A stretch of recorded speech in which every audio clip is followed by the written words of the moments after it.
Sebelum saya ketemu dengan vendor gitu, saya cari di situ technical spec-nya, quality-nya, terus dia udah berapa lama sih itu company gitu kan, terus materialnya apa aja gitu. Jadi biasanya yang kita pakai juga yang update, yang biasanya update katalog pro tuh. Oh.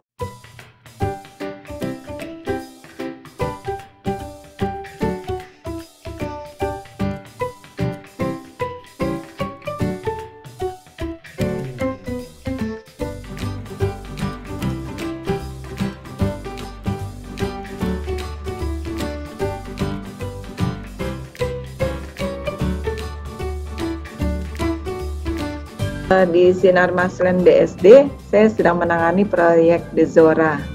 Jadi Dezora itu adalah proyek joint venture between Jepang, Mitsubishi Corporation dengan Sinar Maslen. Oh, ya. Gitu. Dan berlokasinya nanti di? Berlokasinya di BSD Tangerang.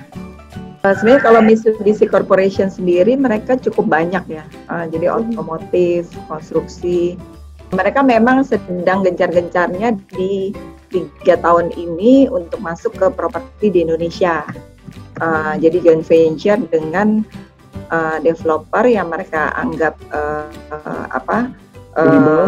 bisa, yeah. Yes. Nah itu salah satunya adalah Sinar Maslen.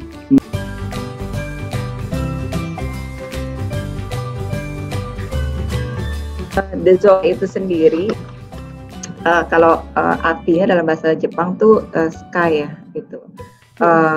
Jadi Zora itu adalah salah satu project high end di Sinar Maslen BSD. Jadi kita karena kita harus mengadap dari Jepang dan Indonesianya, sehingga kita start dengan konsep, jadi visi misinya itu adalah membuat produk yang high tech, high spec, dan high quality. Gitu.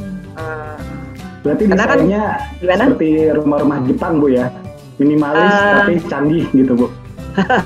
Jadi gini, kalau dibilang Jepangnya banget, kita nggak mengadap karakter budaya Jepangnya enggak gitu ya. Tapi yang kita ambil karena perkembangan teknologi makin berkembang gitu. Kan kalau Jepang kan sebenarnya teknologinya, terus cara berpikirnya yang efisien, terus materialnya mereka selalu pakai yang bukan high spec ya, pas gitu ya. Kalau saya bilang tuh pas gitu, mereka tuh selalu memikirkan sampai detail-detail kecil-kecilnya gitu. Nah, itu yang kita adapt. Jadi kita combine dengan natural material di Indonesia gitu, tapi kita ambil high teknologinya tuh dari Jepang. Project Dezora BSD sebenarnya kalau prolognya kita termasuk project high end di BSD gitu ya. Memang luasnya nggak terlalu luas, hanya 20 hektar. Cuma kalau orang bilang kita kecil-kecil cabai rawit gitu. Jadinya segala sellable, terus efisiensi, terus material itu semua kita pikirkan sampai detail gitu, sehingga membuat proyek ini ya lumayan menjadi trendsetter lah gitu di Tangerang Selatan. Locationnya sebenarnya kalau dilihat dia deket Cubic, terus di sini ada Reka gitu. Zora kita ini nih sebenarnya kalau kita bilang di BSD ini area telur itu kedepannya menjadi proyek berkembang area paling ya prestisius di BSD. Ini aerial view-nya, areanya ini 19,8 hektar, ada proyek residensial, commercial belt, dan apartemen. Ini kita namakan Minami Gate dan Kita Gate. Jadi gate-nya sendiri sebenarnya kalau dilihat combination between kayu dan besi gitu ya, baja besi. Terus lanternnya kita adapt juga dari budaya Jepang gitu. Kita membuat area ini menjadi smart location gitu. Jadi kalau misalnya masuk di pedestrian di sisi kanan ini kita satu-satunya gate yang punya pedestrian dedicated. Nah, kalau misalnya mau masuk di malam hari itu ya lampu bisa turn on gitu sendiri, terus turn off. Jadinya pemakaian electricity-nya juga efisien. Ini areanya kita terdiri dari 5 klaster. Klaster 1, 2, dan 3 kita sudah develop. Kita akan launching klaster keempat dan klaster kelima serta commercial belt di sisi kiri dan kanan. Oh, berarti untuk klaster 1, 2, dan 3 itu sudah dalam bentuk klaster bangunan rumah, Bu ya? Ya, jadi kalau lihat di lapangan, klaster 1 kita udah mulai handover sekitar 30 unit lebih kita mulai start handover. Klaster kedua kita Kimora, kita lagi bangun. Terus kemudian klaster ketiga kita juga sambil jualan sambil bangun. Berarti udah berapa persen Bu untuk pembangunannya sendiri untuk The Zora ini Bu? Pembangunannya dari total 500 lebih rumah itu kita udah hampir 300 ya yang on progress bangun. Cepet kok, udah cepet. Ya, animo masyarakat di perumahan ini sih cukup bagus ya. Kalau menurut saya bagus banget lah. Justru kita di pandemi kemarin ini, di bulan ini kita tutup dengan penjualan 120 M lebih ya. Wow. Ya, sebulan. Berapa unit tuh berarti Bu yang sudah terjual? Bulan ini sih kita jual 20 unit lebih ya. Itu berarti satu unit itu kisaran luasannya berapa meter persegi, Bu? Oke, sebenarnya kalau luasannya kita paling kecil 208, tanah 120. Gitu ya. Wah, lumayan gede ya. Terus tipe paling besarnya untuk saat ini dijual itu tipe 10, luas bangunan 338, tanahnya 10 kali 20 ya. Jadi 200 meter ya. Terus sekitar 5 sampai 9 M lah rumah kita untuk saat ini ya. Nanti kita launching ke depannya lebih besar lagi. Ya. 3 lantai, soalnya 3 lantai. Tipe 10 ada liftnya. Tipe 10 ada liftnya. Waduh. Yes. Oke, karena sebenarnya area ini cukup challenging buat saya sama tim mendevelop karena sellable-nya cukup tinggi. Tapi area landscape-nya kita harus develop dengan baik. Kita kerjasama dengan konsultan Super Skills dari Singapura untuk mendevelop. Di main boulevardnya ada Five Festive Garden gitu. Five Festive Gardennya adalah festival di Jepang yang kita adapt gitu di sini. Tapi di sini di experience-nya gitu kita mengedepankan smart teknologi di sini. Gitu. Smart sistemnya, jadi area ini kita buat menjadi area yang cukup lead di smart tech-nya. Kemudian landscape-nya, jadi setiap area pun tetap kita sediakan landscape itu dengan dengan facility gitu di dalamnya. Jadi kita konsepnya 3 generation Mbak Ziza. Kenapa 3 lantai? Jadinya jadi friendly for grandparents, friendly for jadi family kan terdiri dari grandparents, parentsnya sama grandchildnya. Gitu. Jadi ini salah satunya Ohana Festive Garden mengambil konsep flowers di Jepang. Garden jadi Dragon Boat Festival di Jepang gitu. Jadi boat-boatnya kita bikin juga. Ini sebenarnya tempat duduk gitu, dance, tapi modelnya Dragon Boat gitu. Terus Hanabi Festive Garden artinya fireworks. Jadi konsep fireworks di Jepang festival. Kemudian Hoshi ini jadi moon viewing, jadi tempat ada loh, misalnya even di pinggir jalan jadi tempat area romantis gitu buat konsepnya moon.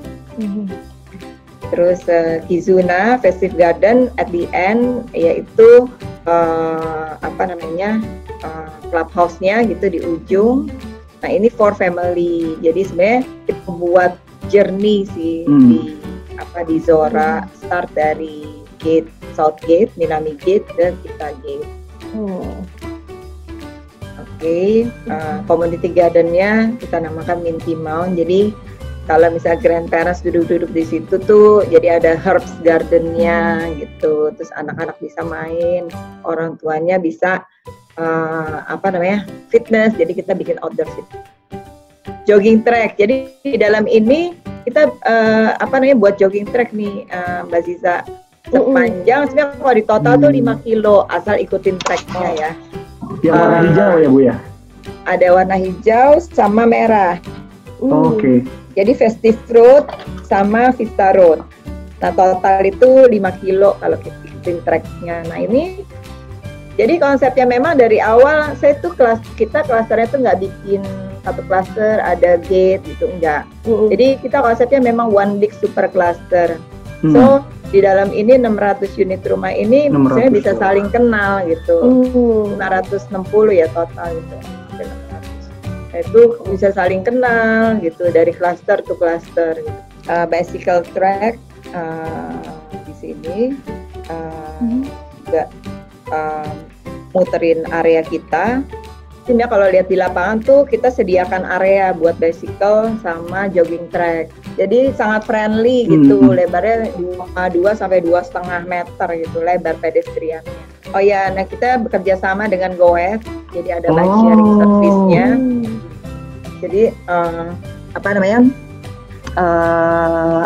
sepeda Goesnya ada ada Goes yang manual sama listrik. Orang pakai, kita kasih jatah sih untuk setiap rumah, selebihnya ya bayar lah gitu. Dari bayar itu pasti murah banget lah gitu, karena kita hanya untuk maintenance sepedanya aja gitu. Tapi ini masih dalam lingkungan klaster kan Bu ya? Di dalam Zora. Hanya di Zora aja Bu ya? Yes, di dalam Zora. Gitu.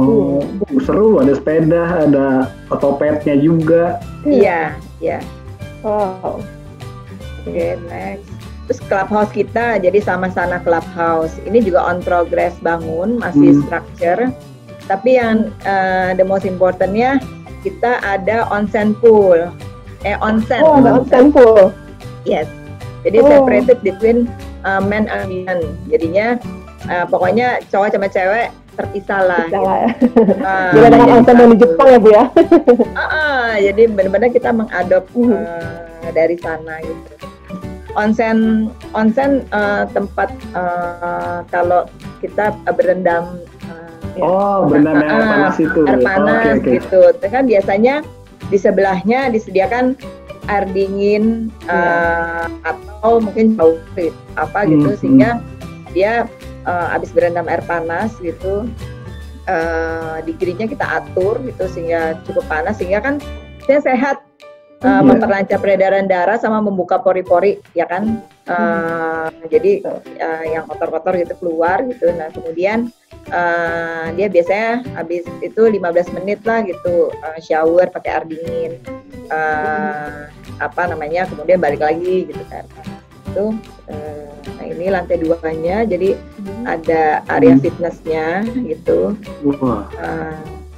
Jadi ini area kardio, terus ini bodybuilder, terus ini tempat senam, ini desain interiornya gitu. Jadi ada onsen, sauna, children daycare, open kitchen and lounge, multifunction hall, koi pond gitu ya. Terus ada basketball, tennis court, kemudian indoor gym sama mini golf. Klaster pertama kita launching di 2017 akhir 86 unit ini sold out. Ini sudah full Bu ya? Ya, Sudah sold out, Bu, tinggal ya? sedikit banget lah gitu yang belum. Ya.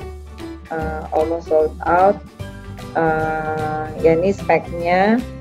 Jadi tipe 10 ada lift. Ya speknya lantainya HT, sebagian marmer. Yang utama marmer, sebagian HT ya, sorry. Terus saniternya, terus ada doorsnya solid engineered wood, sorry. Kemudian gypsum, ceilingnya, eksteriornya GRC. Kemudian electricity capacity-nya tipe 8 4.400, tipe 10 7.700 karena ada lift ya. Iya. Oke. Range-nya ini denahnya. Jadi total sebenarnya gini, kita tuh 4 kamar. Jadi yang di bawah itu kamar buat grandparents gitu. Terus di lantai 2 sama lantai 3 kamar buat anak-anak yang di belakang. Tapi yang di depan ada kamar tidur utama. Semuanya ensuite. Jadi semuanya punya kamar mandi dalam. Mulai dari tipe 8 sampai tipe 10.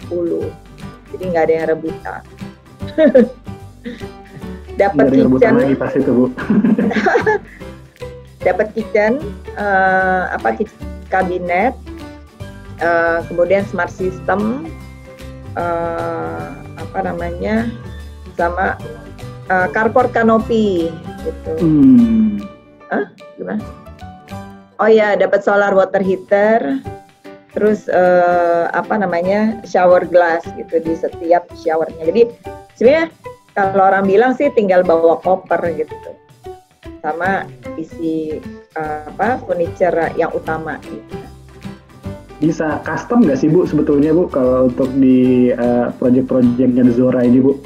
Maksudnya mungkin ada customer atau penghuni yang mau desainnya dirubah atau materialnya kayak gitu, itu masih ada kemungkinan seperti itu nggak Bu? Kalau material sih sebenarnya kita tidak membuka opportunity untuk itu gitu ya, dari material yang ada, karena kita maksudnya takutnya tidak bisa terorganize dengan baik gitu kan. Tapi kalau misalnya rumah ada gitu di depan yang custom, tapi sebenarnya nggak banyak ya. Entah kenapa nggak banyak. Pada saat kami survei, 70% dari total survei itu mereka sangat puas dengan layoutnya. Desain, oke. Ya, jadinya dan kita bilangnya sudah almost end design gitu. Iya. Jadi ada sih yang custom gitu, tapi nggak banyak. Tapi masih diperbolehkan Bu. Di Biasanya awal sebelum bangun boleh. Sebelum tender, sorry. Jadi kita kasih jatah waktu gitu. Biasanya 3-6 bulan setelah beli. Setelah launching, bukan setelah beli ya, 3 bulan lah gitu. Nah kemudian kalau mau modifikasi ya after serah terima.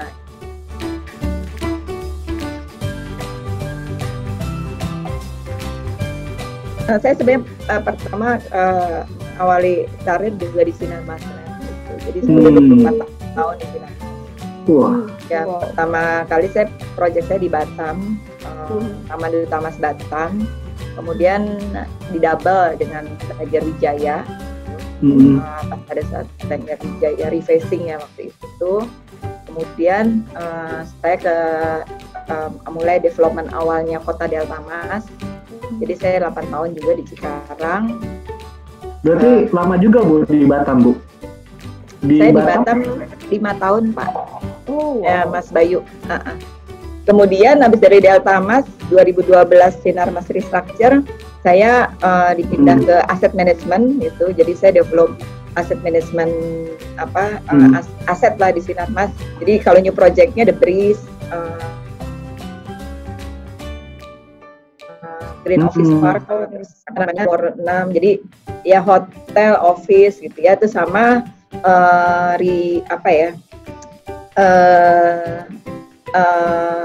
redevelopment bangunan-bangunan sinar maslen seluruh Indonesia gitu.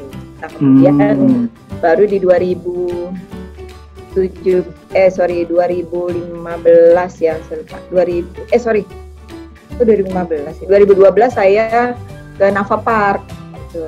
Jadi saudara ya satu grade lah dengan Zora gitu. Cuman biasa lahannya lebih besar. Nafa Park itu kan juga joint venture dengan Hong Kong Land. Kemudian baru saya ke Zora.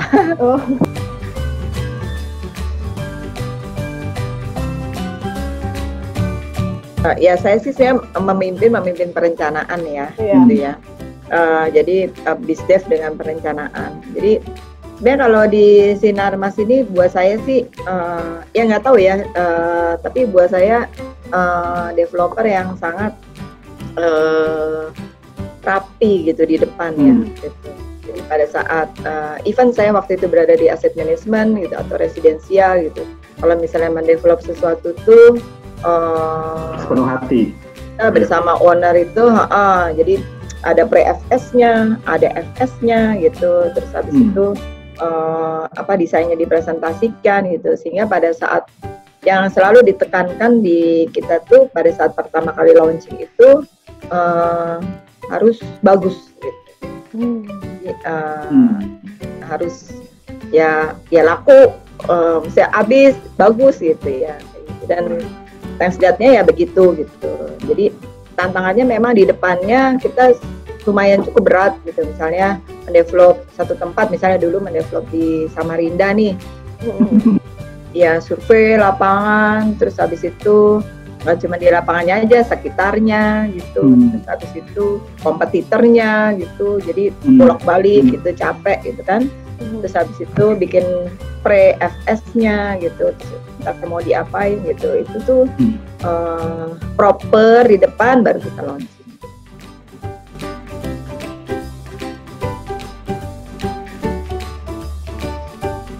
Saya terus terang kurang gitu tahu project lain ya.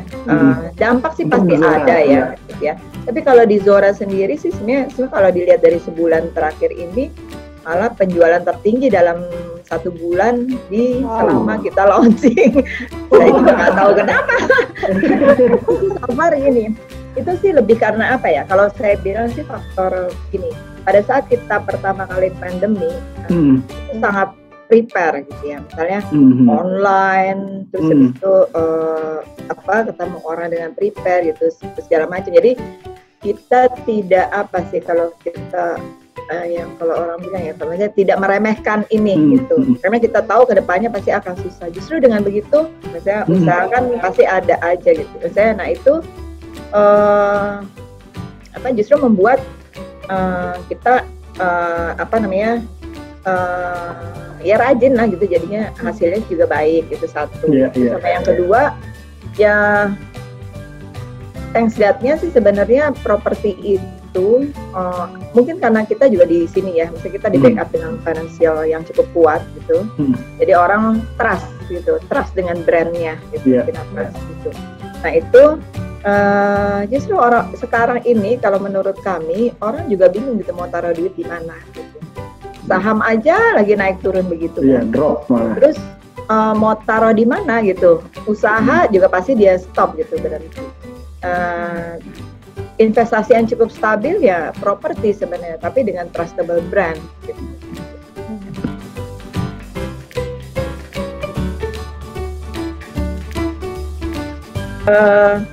Kita bekerja sama bareng ya. Jadi tidak sepenuhnya yang konsultan rekomendasikan itu kita approve gitu, enggak gitu. Tapi tidak sepenuh dan kita pun juga berkonsultasi dengan konsultan karena mereka ada expertise gitu. Jadi dua-duanya kita berkomunikasi sampai pada saat tender ya kita maksudnya approve gitu. Approval pun nggak cuma dari kami gitu. Jadi sampai ke manajemen juga gitu. Karena kalau di kita material penting gitu yang good for marketing itu saya approve-nya sampai partner juga gitu.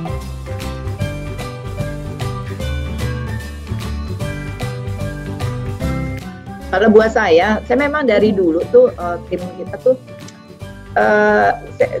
saya kan kalau di kantor tuh namanya technical planning itu harus selalu dari dulu minta ke manajemen tuh gudang gitu ya. Buat apa?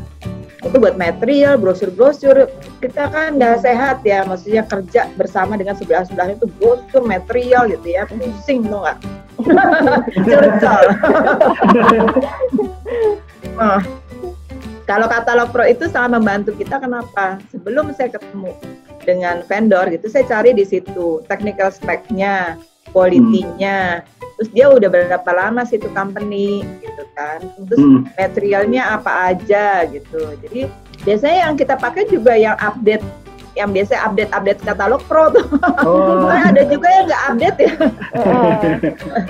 Sorry, saya apa adanya orangnya. Jadi nanti di teman-teman supplier juga bisa mengupdate lagi produknya di katalog pro. Dan kalau boleh tahu sih, seberapa sering sih Bu Ibu menggunakan dan tim menggunakan katalog pro, Bu? Setiap kali Mbak Sisa. Sisi baiknya kegunaannya di saya adalah kalau material itu sudah mau saya mau butuhnya misalnya gini, abu-abu itu dong.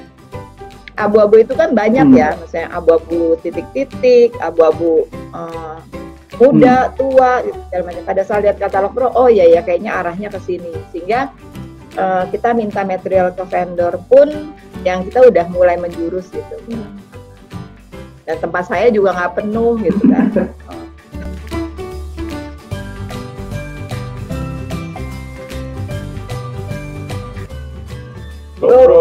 Katalog pro